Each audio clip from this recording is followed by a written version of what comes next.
This young man doesn't need any introduction. He said something a couple of weeks ago that I want to kind of regurgitate a little bit. He said, what are you great at? Here's a question. What are you great at? Mr. Nelson said that a couple of weeks. What are you great at? Number one. What are you great at? Number two, what are you going to be known for? Think about it. What are you going to be known for? You tried, you got it done. What are you going to be known for? And number three, he said, you need documentation. What kind of documentation? Well, today, Al Randolph got documentation. He is officially in it, a regional director. He's got documentation. Without further ado, all the way from Southern California, our friend, our mentor, the number one gentleman in ACN was here when I got over here, a pace setter, an influencer on all levels. Without further ado, the great, the one and only, the incomparable, Mr. Byron Nelson.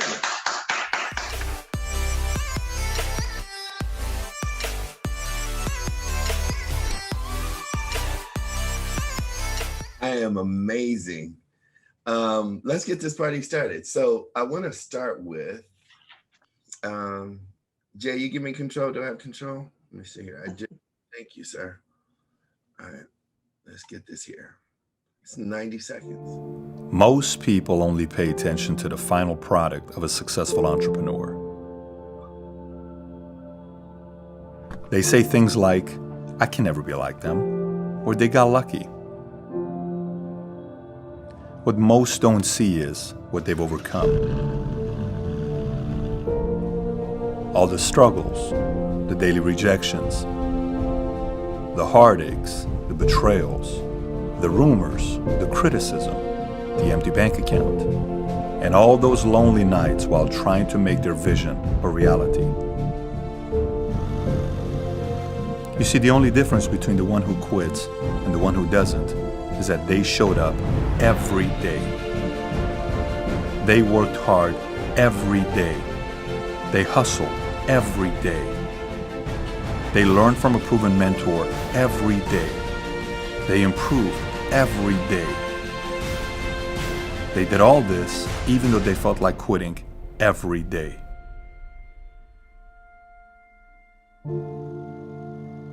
And eventually, they became who they are today.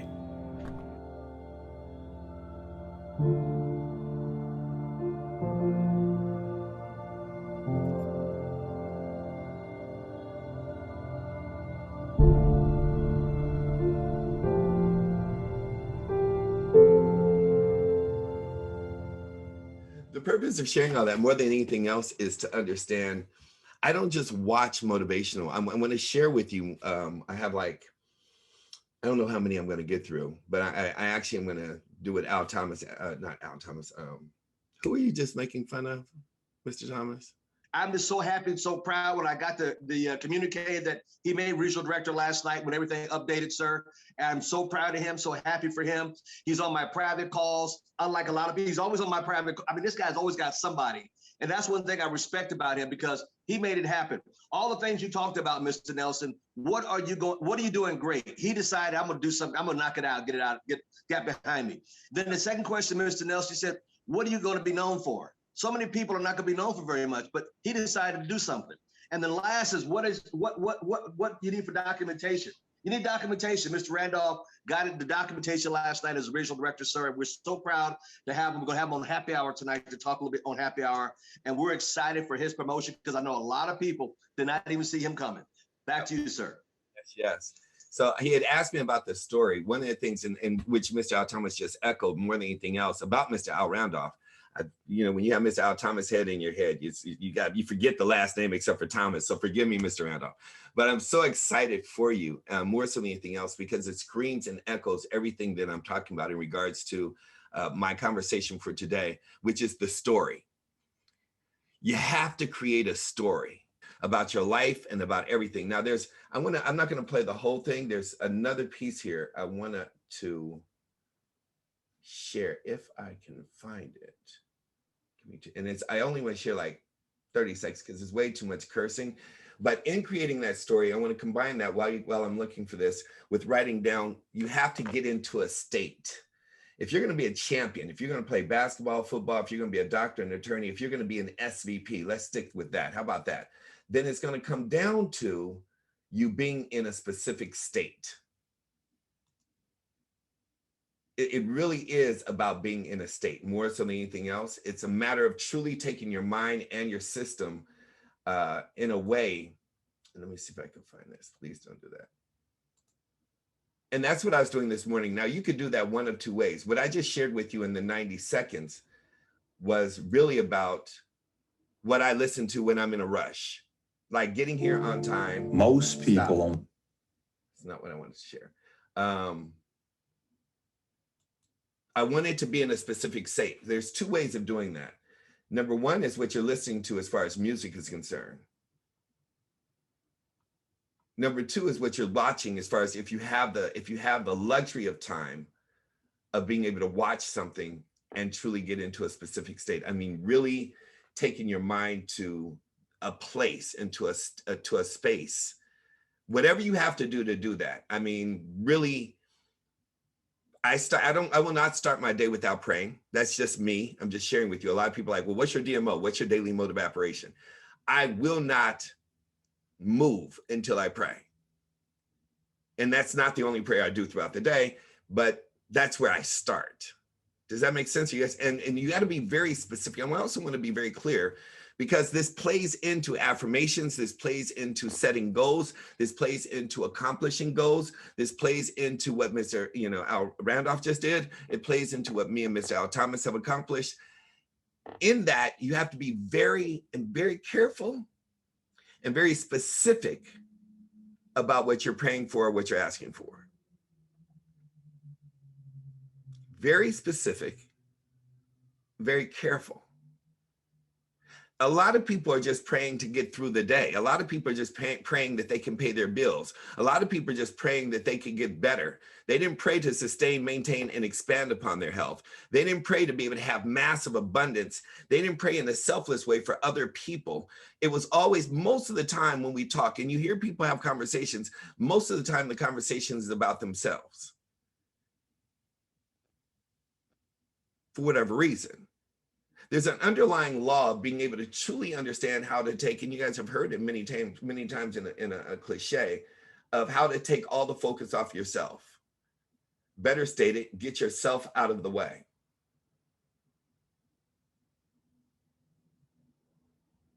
I'm seeing if I can find this here. Stick with me. I want you to hear, just like, it's so graphic in its words, is why I don't want to play the whole thing, but it works for me. So I just want you to hear the beginning of it more so than anything else. And it's the three things here. I'm just going to play it just so you understand. Listen to this real quick.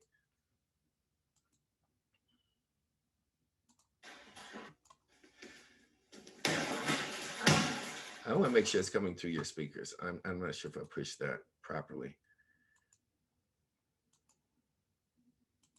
And I didn't. That's why the last one probably didn't. But here we go.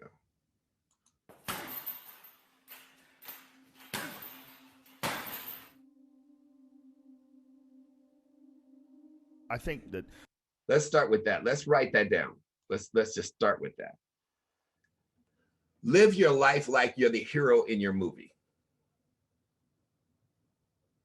Live your life like you are the hero in your movie. Switch it here, number one, and we'll cut it. I think that a lot of people say, oh, I just want to they're kind of dabbling in the idea of improving themselves. And the real way to do it is you got to write down what the fuck you want and then go after it. Because otherwise you live in sort of a wishy-washy world. You know, if you decide I'm going to get down to bang, I'm going to do this, I'm going to run a marathon in less than 5 hours, I'm going to, whatever the fuck it is, you got to write that shit down and go for it. What I tell people is the best advice I've ever heard is that live your life like you're the hero in your movie. And right now is when the fucking movie starts and your life is a shitbag disaster, like every fucking Arnold Schwarzenegger movie where he wakes up and makes a blender full of pizza and ice cream. Those guys where they're like on the brink, they put the gun in their mouth and they put it down because they see a photo of their daughter.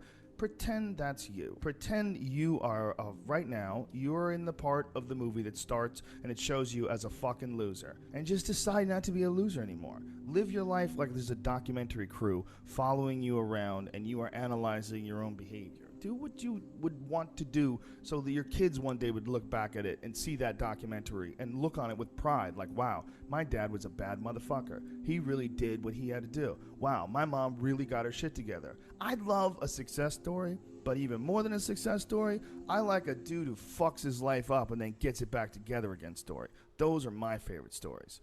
And the way to do that, you got to write shit down. You got to think that you are the hero in your own fucking movie. And then you got to sit down and you got to write shit down. Write down what you need to do. Yeah, this life is fucking me over, man. I could have had this and I should have had that. And why does this guy get that? And why does that guy get this? And all things that are completely unrelated to you. All things that you find other people's success as a downfall in your own existence. Instead of being inspired, instead of choosing to be positive, instead of like improving constantly on the direction of trying to achieve whatever the fuck you have written down, you just sit around and spiral. There's nothing more miserable than sitting around someone who's fucking complaining all the time. It is one of the most annoying things ever. Everybody hates it. When someone just sits around and they complain about their life and they don't do jack shit about it. And you tiptoe around it. You don't know what to say. Well, she gets upset when you bring that up. I don't want to bring that up. And you want to go, you fucking crazy bitch. You know what's wrong with your life. Stop announcing it to everybody else and go out and fix that shit. I think that there's Number 2, just write it down. I'm not going to go through it. It's just too much profanity for me, for me to provide it for you. But stop seeking comfort would be number 2. And you can go back and look that up. I'll put it there for those that, you know, if you want to follow my conversation here, Joe Rogan. It's just this piece. It's the 3 rules that will immediately change your life. Now, the reason why that's critical, more so than anything else, is because I don't just watch videos.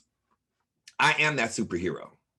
Me being you, you being me, you have to become that superhero. And you got to do what superheroes do. You got to do what Mr. Al Thomas does. You got to do what Mr. Greg Provenzano does. You have to do what any leader that you aspire to or that you're inspired by does. That's why I told you I pray. If you don't pray, you're a Buddhist, or you want to chant, do that. If you want to get up and you want to meditate, do that. I don't care what you do, but start with a clarity, with so much pure space in the morning that you are, I don't care if you take 5 minutes, 10 minutes, you want to be able to expand it. In fact, me being deep in the health industry right now and dealing with so many people and blessing and holding space for so many people, one of the greatest, if you will, applications of medicine that I have found that has created, people think they're miracles. They aren't miracles. People are doing specific things when it comes to their health, understanding their body as an engine, what gas they're putting into it, what fuel they're putting into it, but how they operate it as well. And one of the craziest, greatest applications of medicine that I have found to heal, and when I say heal, I'm talking about not just heal, but if you will, reset and to restart and to replenish or to refuel for what I do, to refuel, for me to be here with this much energy, with all that I'm doing, with all the angst, which everybody here, me being you, you being me, with all the anxiety and everything else, is learning how to be still for 1 hour every freaking day.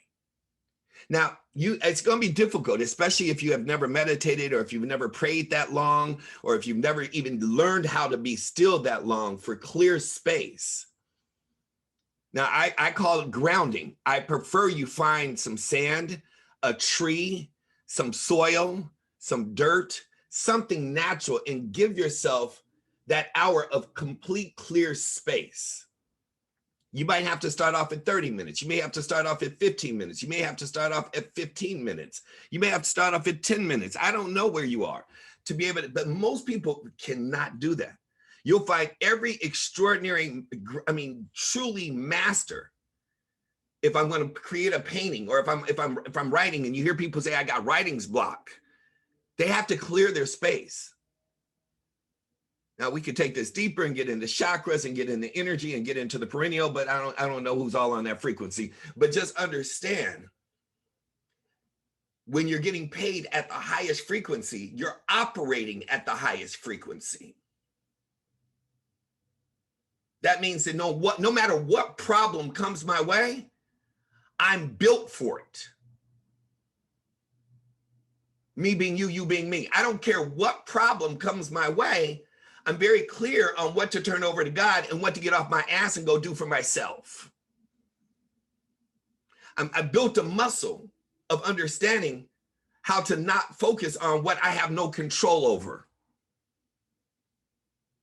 I built a muscle on understanding that you have control over, that you can navigate, that you can do something about. You don't have 100 customers, that you have control over. You don't have control over how many people come to your business, but you have control over how many people you can talk to, that you have control over.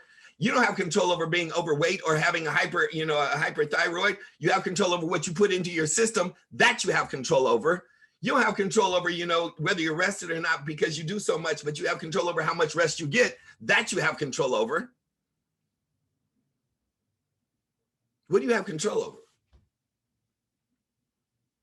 And so in that lives with the story, as you're writing the story, one of the greatest conversations I've ever had was, if your life is not worth writing about, if it's not worth journaling about, if it's not worth talking about, then it's not worth living.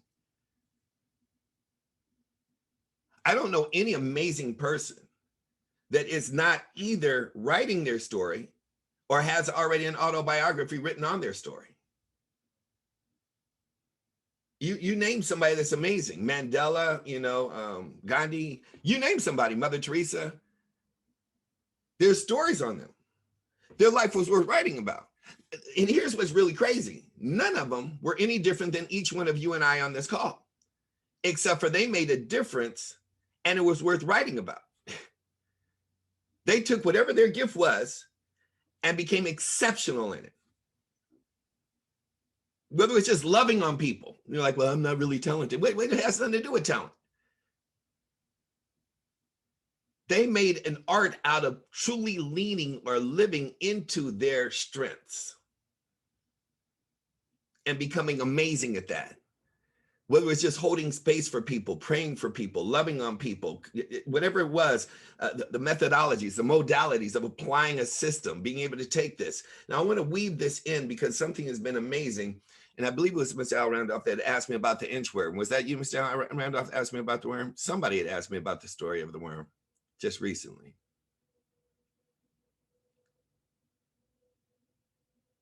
I can't remember. Was that you, Mr. Al Randolph? You can nod your head yes or no. I can't remember. Yes, you did. Okay. Thank you. With the hat tilted to the left. Boy, I'm going to get you a Cadillac. What? Sunroof down. So what we're doing here, congratulations. I love you. I'm so proud of you. What we're doing here is when I watch them, before I move off of this, the videos that I'm sharing with you, I literally take notes off of each one of them. I literally write down what they said. Never quit. All the no's, all the never. I have a book just for that. I don't just watch a motivational video because I'm not showing you videos that you've seen before. It's like this is second to my Bible as far as how I should be living, how other people are living, their words. And nobody's 100%, but if I could just embed this in my subconscious, notice the words I'm using, embed it in my subconscious, that's when these stories start showing up. So the story that Mr. Al Randolph was asking about is the inchworm. And the inchworm was inching along on the ground, and the crows and the bird was sitting up there on the branch, like it's on a peak, and asking, where are you going? Where are you going? He said, I'm going to the top of the tree. He said, that tree way over there, all the way up there? He said, yeah, why are you going there?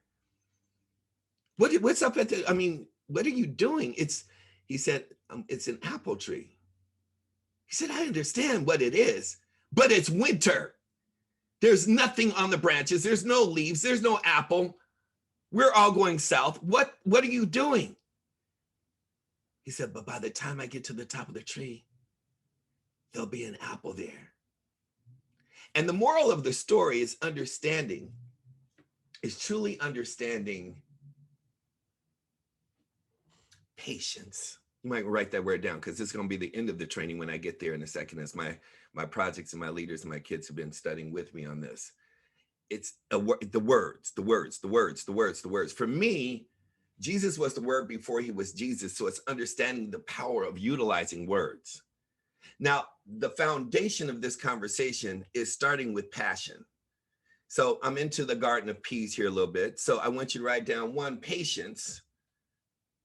See, that's what Mr. Al Randolph had. Nobody cares how long. Nobody, when you become a doctor, nobody says, so how long did it take you to become a doctor? When somebody comes in and asks me, how long did it take you to get, I mean, you may have some anal freaks out there that might want to ask that stupid question, but at the same time, you go into a doctor's office, you got something wrong with your foot and you need to see a podiatrist, you're going to ask the doctor, how long did it take you to become a doctor? You're going to say, can you fix my foot? Nobody cares that you failed 1,000 times, that it took you 10 years, 5 years. How long is it going to take you to get your freedom ticket? How many times? Nobody's going to say how many times you start over and over and over again, and how many times did you fail, and how many, well, who did you follow? And all they care is that you found a way. Find a way, make a way, or be shown a way. Find a way, make a way, or be shown a way. Find a way, make a way, or be shown a way. Find a way, make a way, or be shown a way. Period. Nothing in between. So in that comes, and I'm just giving you 2, and then I'm going to get into more of the training. I want you to understand just really, 2 stories, well, 3, because I just gave you one as far as the inchworm is concerned. But you got to understand the little acorn. See, it was a little acorn that hung on the bough of a tree. It had a tender green cup and a beautifully carved saucer to hold it. The mother oak fed it with sweet sap every day. The birds sang good night songs above it. And the wind rocked it gently to and fro. The oak tree made a soft green shade above it, so the sun could not shine too warm on its green cover. And it was as happy as an acorn could ever be. See, there were many other acorns on the tree, and I am sure that the mother often whispered loving words to her babies. I'm sure. The summer days were so bright and pleasant that the acorn never thought of anything but sunshine and an occasional shower to wash the dust off the leaves. But that summer ends and the autumn days come. The green cup of the acorn turned to a brown cup, and it was that it grew stiffer and harder, and for cold winds began to blow, and the leaves turned from green to golden brown, and some of them were whisked away by the rough winds, and the little acorn began to grow uneasy, like many of you. Isn't life all summer? The acorn said. No, whispered the mother. No. The mother oak said, the cold days come and the leaves must go, and the acorns too. I must soon lose my babies. Oh, I could never leave this kind of bough, said the frightened acorn. I should be lost and forgotten if I were to fail. So I tried to cling all the closer to the bough, but at last it was alone there. The leaves were blown away, and some of them have made a blanket for the brown acorns lying on the ground.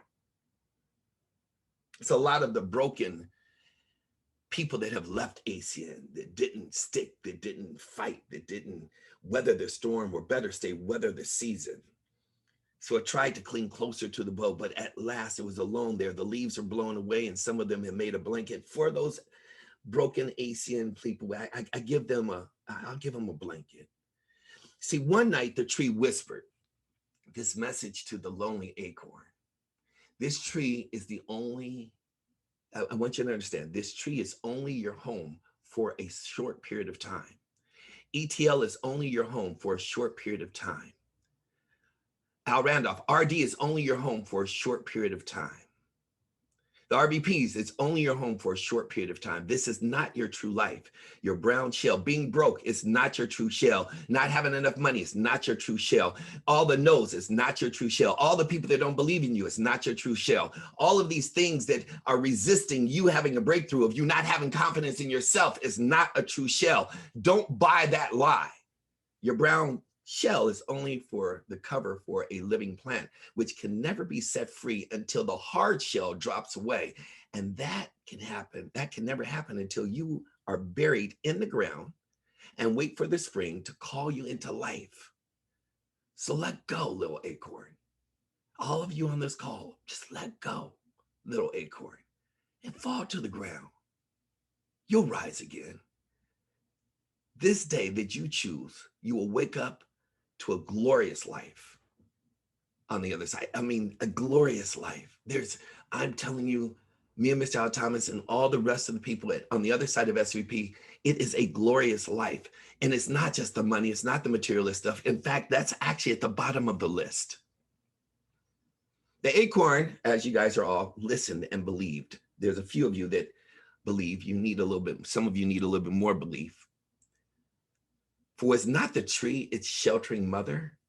So it bade her farewell, and loosening its hold, is what Al Randolph is doing, dropped to the ground. Then indeed, it seemed as if the acorn were lost. That night, a high wind blew and covered it deep underneath a heap of oak leaves. A whole bunch of raggedy reps that quit. A whole bunch of people that told you no. A whole lot of resistance. See, the next day, a cold rain washed the leaves closer together, and trickling streams from the hillside swept some of the earth right over them. The acorn was buried. But I shall wake again, it said. And so it fell asleep. It might have been cold, but the frost fairies wove a soft white snow blanket to cover it. And so it was kept warm.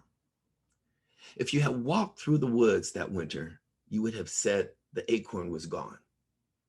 Many of you have walked through that corridor.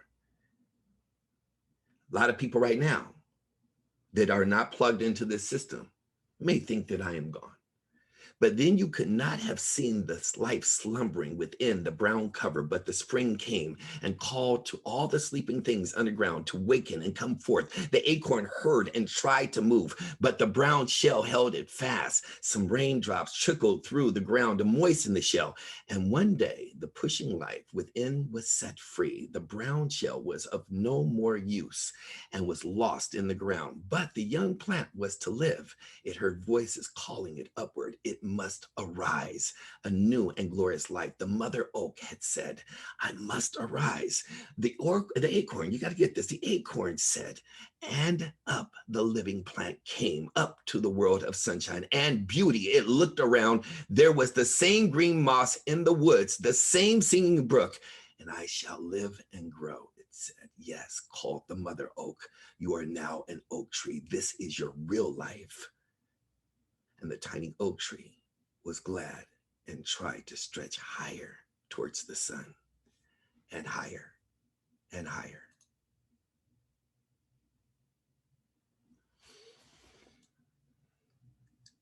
You're an oak tree. Or maybe you're a teacup, one of my favorites. I love my teacup story. See, there was a couple who used to go to England to shop in the beautiful stores. They both looked and liked and was peering in at antiques and pottery, and especially teacups. This was their 25th wedding anniversary. And one day in this beautiful shop, they saw a beautiful teacup. They said, may we see that? We've never seen one quite so beautiful. As the lady handed it to them, suddenly the teacup spoke. You don't understand, it said. I haven't always been a teacup. There was a time in which I was red and I was clay, and my master took me and robed me and patted me all over me and yelled out, leave me alone. But he only smiled and said, not yet. See, it's not your time yet. But you have the navigation of it. Then I was placed on a spinning wheel, and the teacup said, and suddenly I was spun around and around and around and around. Stop, I'm getting dizzy, I screamed, but the master only nodded and said, not yet. Then he put me in the oven. Oh my God, he put me in a freaking oven? How hot is this shit supposed to be? How is my life? How am I supposed to do this? I'm working 2 jobs. I'm a single mother. Do you know what I got? I'm spinning and spinning. How am I going to pay my bills? I can't get no customers. I still only got 13 points. What the hell? And suddenly I was spun around and around, and I was getting dizzy, and I screamed, but master. And then he only looked at me and just said, not yet. Then he put me in the oven. I never felt such heat. I wonder, why would he want to burn me? And I yelled and knocked on the door. I could see him through the opening, and I could read his lips, and he shook his head and he said, not yet. And then finally, the door opening, put me on the shelf. I was like, I hit RD. I finally got to ETL. Things started to cool. I got cool. There, that's better. I finally got somewhere in my life. I'm finally getting some of this. I got a few reps on my team. And I said, hold it. And he brushed and he painted all over me. The fumes were horrible. And I lost an entire leg. And then I lost another on the purge. And I thought I would gag. I'm like, what the hell? Stop it. I cried. And he only nodded and said, not yet. And suddenly he put me back in the oven. Not like the first one. This was twice as hot. Somebody stole my entire organization. My upline quit. I don't know. We went into this COVID. I'm thinking the company's going to crash. Are they going to be able to pay my checks? Everybody tells me it's a pyramid. I was suffocating. I begged and I pleaded, God, please. I screamed. I cried all the time. I could see him through the opening, nodding his head, saying, not yet. Then I knew there wasn't any hope for me. I didn't know if I could do this. I would never make it. I was really ready to give up. I met Mr. Al Thomas. I met Mr. Byron Nelson. I met these people. All these different people. And the door opened and he asked me and took me out and he placed me on the shelf. 1 hour later, he handed me a mirror. And I couldn't believe it. It was me. It was beautiful. I'm beautiful. And he started to talk to me. He said, I want you to remember, he said, I know it hurt to be rode and patted, but if I had left you alone, you would have dried up. I know it made you dizzy to spin around on that wheel, but if I had stopped, you would have crumbled. I knew it hurt and was hot and disagreeable in the oven, but if I hadn't put you there, you would have cracked.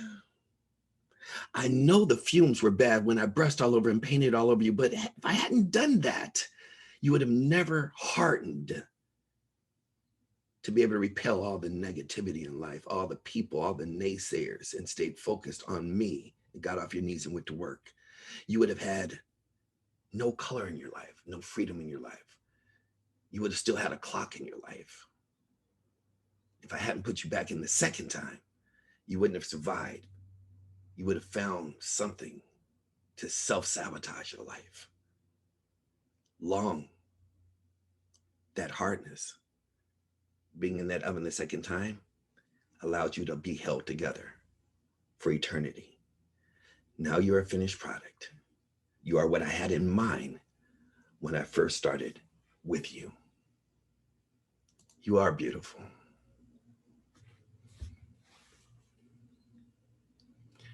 How are your stories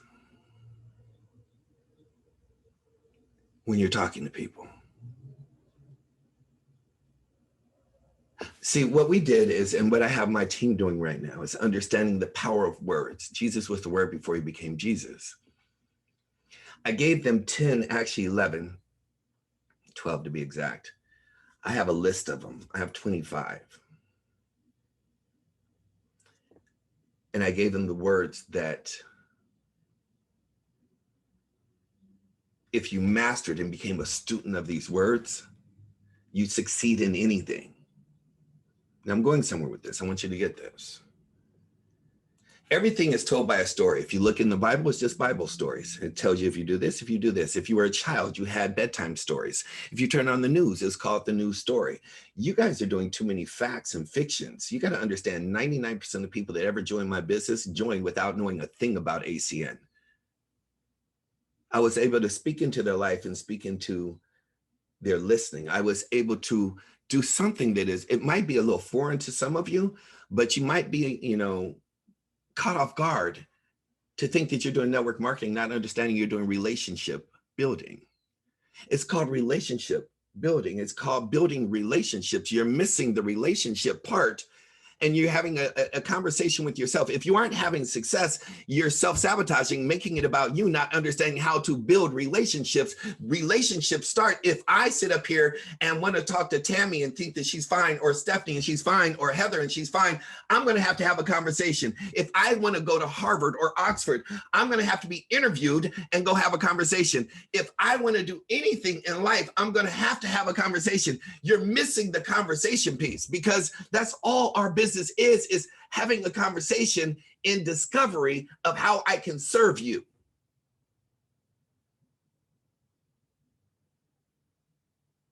That's all I'm doing. That's all we're doing. And you're making it difficult. You're making it so hard. How can I find out in the discovery, in the land of discovery, what your challenges are in life, pour a little salt on it to sanitize it, clean it. It's going to sting like hell, and wash it off with an ACM Band-Aid so that you can heal. That's what we do. I'm going to try and put a Band-Aid on everybody that don't even know if they have a cut. He's just out there slapping Band-Aids on people. We do residual income. We help people with services. We can save you money on your bills. We can do this. We can do that. That's the last part of my conversation. I got to first do a diagnostic. I got to do a diagnostic tech. You take your car in, you don't know what's wrong with it. They have to do a diagnostic tech. You got something hurting in your body and you go to the hospital. They got to do a diagnostic tech. They come in and you say your plumbing's not working. They got to do a diagnostic tech. Your computer's not working. The first thing they're going to do is a diagnostic. You aren't doing any diagnosis.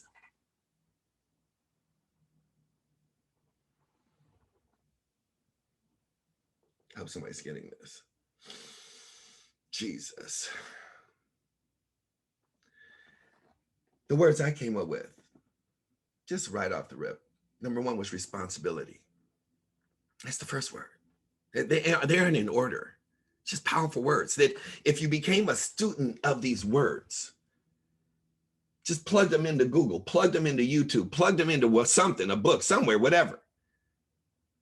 They'd all be the cake that creates a leader. That's why Mr. Al Thomas doesn't want to call me a leader. It's just too many components. Do you call a Ferrari a car? No, you call that a piece of art. You call a Rolls Royce a car? No, you call that a piece of art. If you look at Mr. Al Thomas's collection, or if you looked at my collection, they aren't called watches. They're called timepieces. They're art.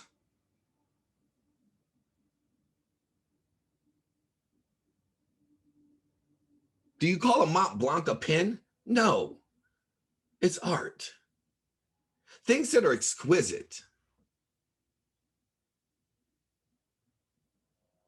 There you go. This is what we have. I mean, you got it. That's a Mont Blanc. It's not a pen. Hand me the pen. No, hand me the Mont Blanc. I'm about to sign this contract. That's what you do. See, the word responsibility, if I give you that word, you have to own the word. And this is one of the exercises. We don't have the time in this call to do what I've been doing with my team, my projects this week, which I'll cap off as to where my state of mind is.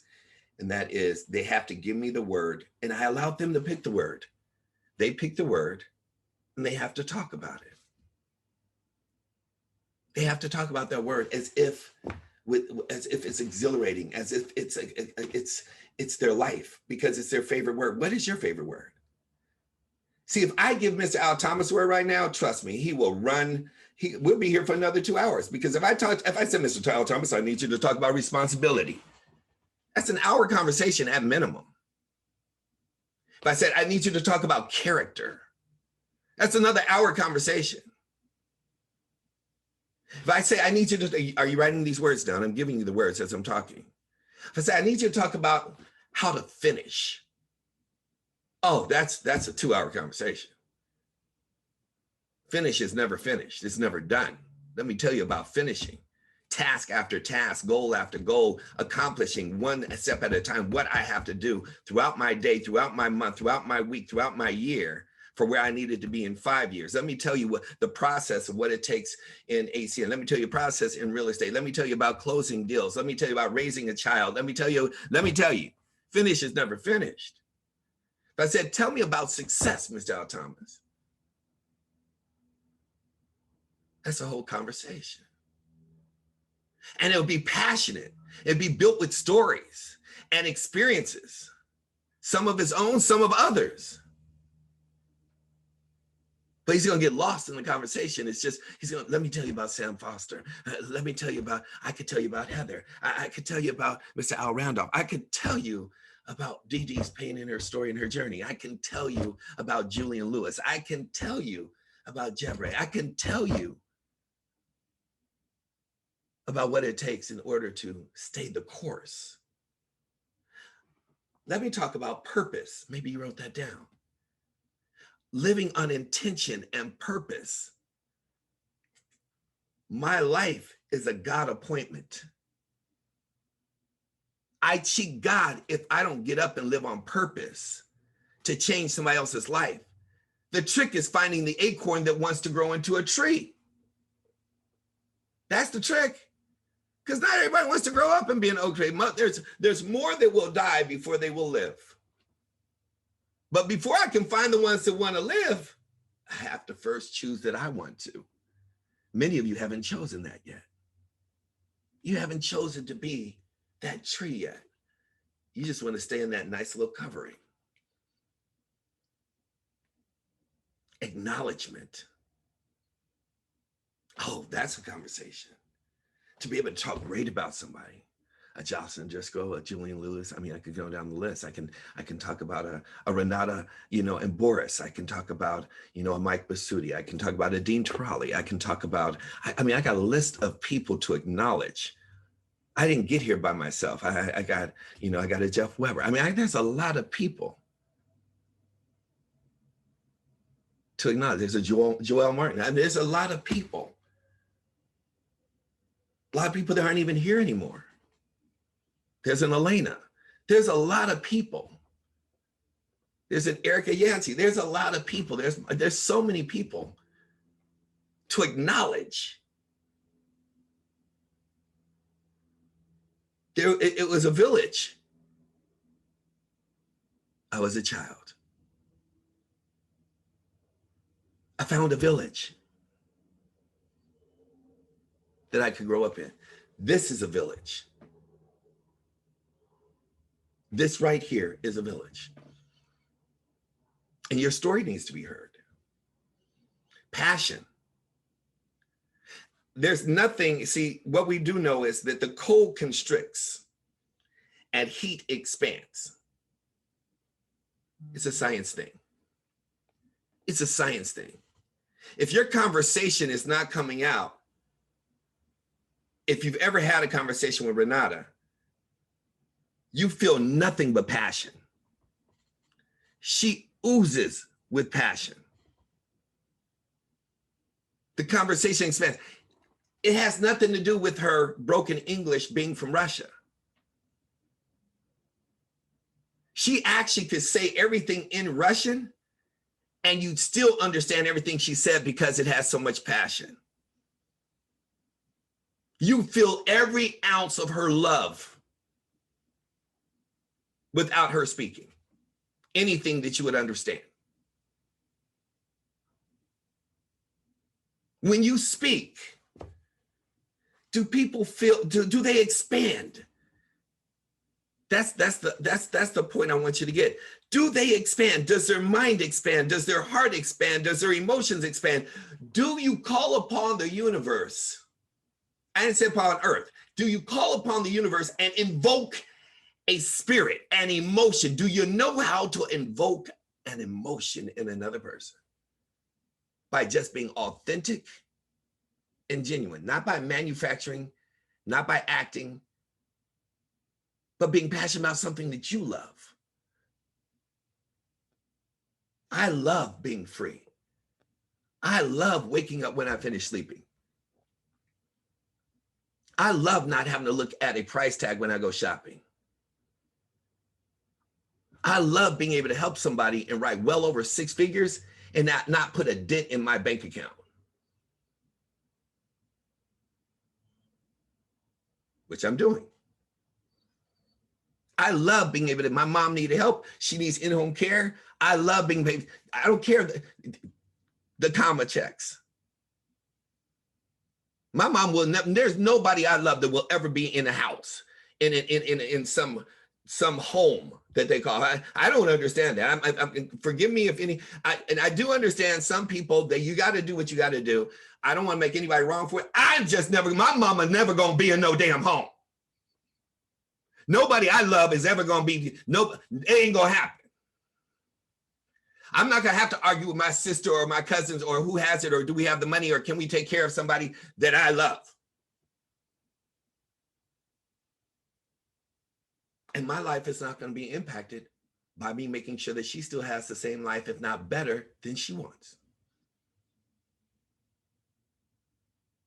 I'm passionate about that. You know what made that happen? This little company with 3 symbols called ACN. It has an engine. It's not the car. I got other components, but that car wouldn't go without an engine. I found the engine first, and then I made me an art piece. I've had the Porsches. I've had the Ferraris. I've had the cars. Now I built my own. All the way to the moon. I'm passionate about that. I'm passionate about waking up when I finish sleeping. My team will tell you, they're on this call, as God is my witness. If I open it up and I have Tammy or Stephanie or any of my leaders on here talk, Alicia, Ty, any of them, they'll tell you, I actually was talking to them as if today was Saturday yesterday.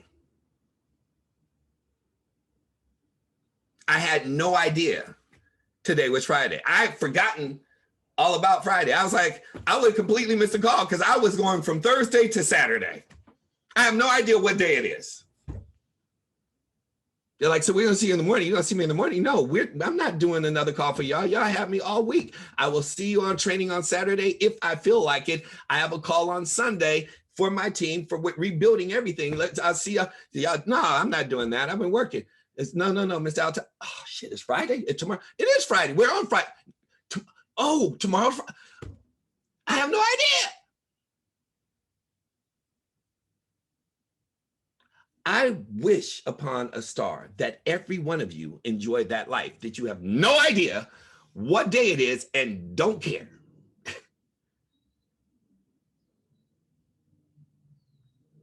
It's the most beautiful thing you could ever experience. Dream. Oh my God.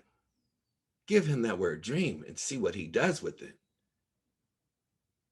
A dream keeps you awake. You only dream. And I want you guys to really take this to heart and understand this is not a cliche.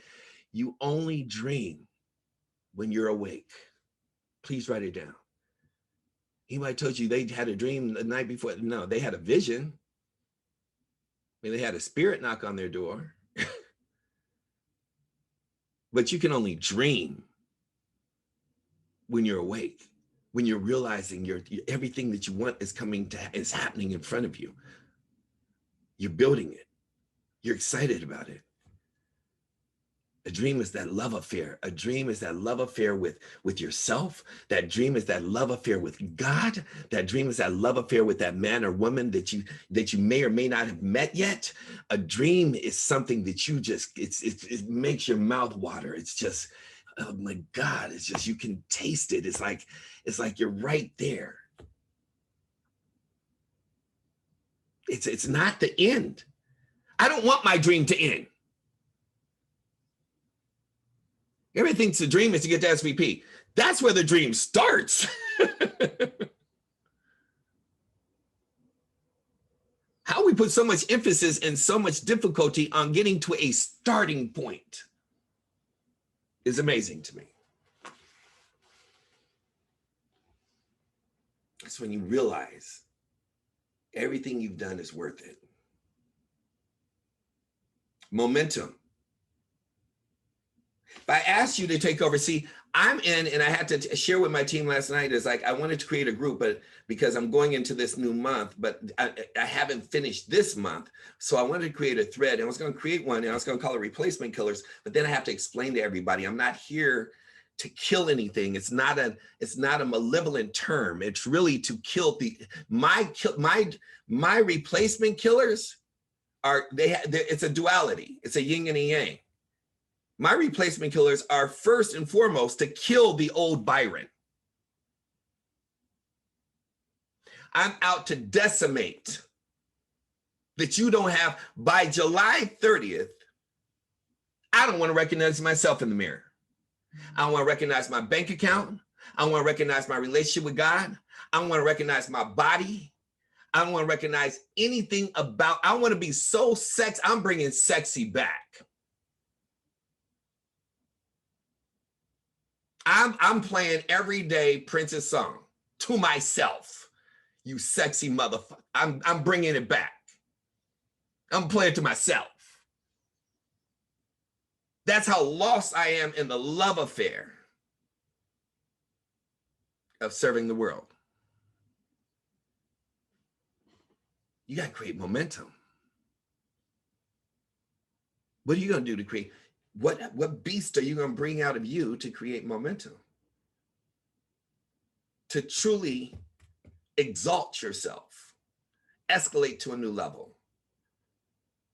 It's not going to happen on May 1st. It happens what you do in April to create the momentum. So as you go into May, you have so much chaos, great benevolent chaos, money chaos, support chaos. You have so much, you have a squad ready to take on the month.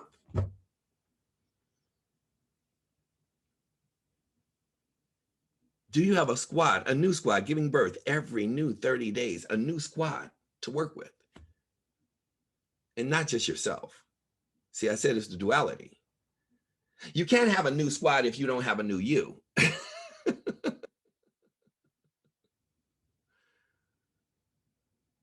And I know it's hard for some of you how to let go of that old version of you and that old thinking, that stinking thinking. Push reset again. Nobody's going to make you wrong.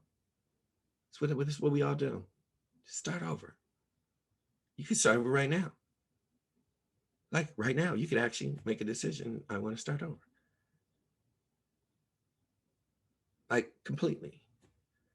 There's a young lady named Pasha, who's one of my best friends. I actually have a business with her and her husband now. And we're having, I remember when she went SVP. At that time, to be an SVP, without breaking down the marketing plan, pretty much at RVP way back then, it makes, the RVP back then makes 3 SVPs today. It's crazy just to understand that. Because you needed 1,000 customers in 5 lines. That's 5,000 customers. Today, you only need 3,000 points. That's pretty much 1,500 customers versus 5,000 customers. I hit on the old plan of 5,000 customers, still did it in under 2 years, and still hit team coordinator with 1,000 customers in under 90 days. That means had I had the RVP position today, I would have hit RVP in 4 months. So I don't know. I don't know the perception or how people think in this capacity. Anyway, the moral of the story is, I remember she called. It was 2, 3 o'clock in the morning. And we were quite young at that time. And she needed a mental reboot. I'm gonna have her come on one of these calls with me and Mr. Al Thomas and actually speak. You guys really need to hear this woman. She's one of the best in the world. She's right now the editor over small businesses and women empowerment for Forbes magazine. Extraordinary. She had called me. She said, I lost 4 of my legs. Remember, you needed 1,000 customers to be an RD. You needed 5,000 customers to be an RVP. She was finishing her 5th leg. And without going into the details of the story, she lost 4 legs in less than 60 days. Have anybody here ever lost an ETL or lost an RD leg or lost a bunch of points? Let me tell you, she lost 4 legs. It was tragic. It was so tragic. It brings me to tears to even talk about it. I wish I had the space and time to tell the details of the story. It was crazy. And she called, we were talking at 2 o'clock in the morning. I didn't do the work, so I don't take credit for it, but I mentally kicked her ass. In less than 70 days, she rebuilt, true story. It was under 90 days. I want to say it was in 77 days. She rebuilt 4 lines of 1,000 customers each and finished the damn thing.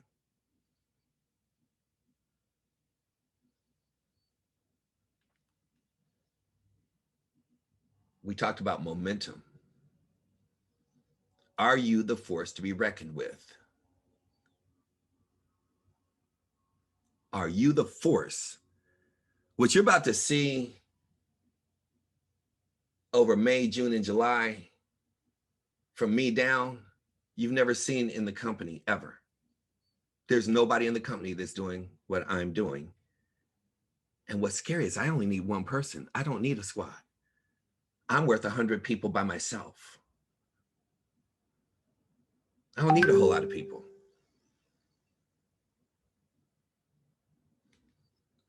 The last one was time. If I asked you to, and when I mean by replacement killers, if Mr. Al Thomas said, I can't be on the call, I got to take care of my son. I can't be on the call, I got to take care of this. I can't be on the call, I got to do this. Mr. Nelson, can you fill in? Do you think I can fill in? I'm a replacement killer.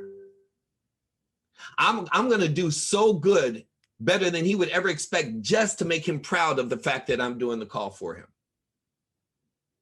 Here's the question. Are you a replacement killer? Can I have you, if I couldn't be on the call this morning, can Mr. Al Thomas say, hey, Caroline, I need you to take over the call.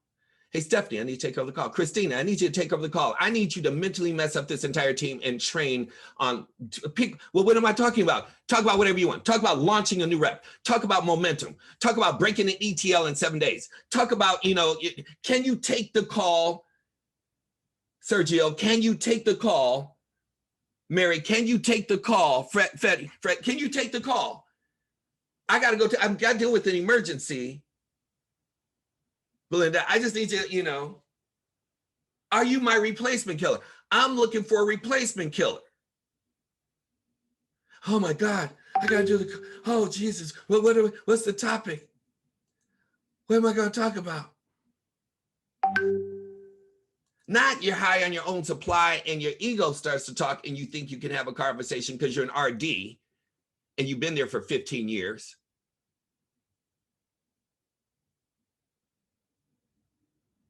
Do you have a story from the last 7 days of breaking ETL? Then you can't be a replacement killer. How about the last 30 days? Doesn't even have to be 7 days. Did you break personally an ETL that has over 50 customers in the last 30 days? Then you aren't a replacement killer.